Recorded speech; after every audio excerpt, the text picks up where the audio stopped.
পৃথিবীর সকল ইসলামীদের শেষ ঠিকানাই কবর। মৃত্যু থেকে কেউ পালাতে পারে না। এত অহংকার করে কী লাভ?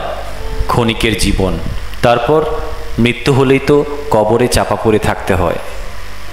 এমনভাবে জীবনযাপন করো যেন কখনো মরতে হবে না, আবার এমনভাবে মরে যাও যেন কখনোই বেঁচে ছিলে না।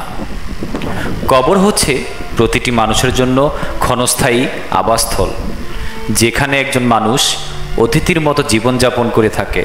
আর কবরের জীবন হচ্ছে প্রতিটি মানুষের জন্য চিরস্থায়ী জীবন, যেখানে একজন মানুষকে মৃত্যুর পরবর্তী জীবনে কিয়ামত অবধি কবরে থাকতে হবে। আল্লাহ তোমাদের জীবন দান করেছেন, তিনি তোমাদের মৃত্যু দেবেন, আবার তিনি তোমাদেরকে পুনরুত্থান করবেন। তারপরও মানুষ কেন জানি তার প্রতি অকৃতজ্ঞ।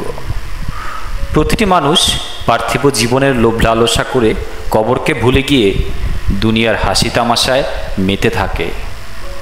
কবরের জীবন হচ্ছে পৃথিবীর প্রতিটি মুসলিমের পরকালের জীবনের প্রথম অংশ।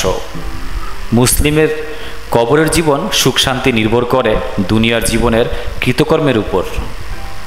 পৃথিবীতে ইসলাম ধর্মাবলম্বী ব্যক্তিদের মৃত্যুর পর তাদেরকে কবরে সমাধিস্থল করা হয়, অর্থাৎ কবর হচ্ছে ইসলাম ধর্মাবলম্বীদের শেষ ঠিকানা।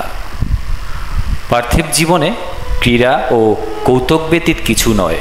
পরকালের আবাস পরহেজগারদের জন্য শ্রেষ্ঠতর। এমন এক সময় আসবে যখন মানুষের অন্তর মরে যাবে, অথচ দেহ জীবিত থাকবে। নিকৃষ্ট তো সেই মৃত ব্যক্তির পরিবারের মানুষগুলো যারা মৃত মানুষটির জন্য কান্নাকাটি করে, অথচ তার রেখে যাওয়া ঋণ পরিশোধ করে না।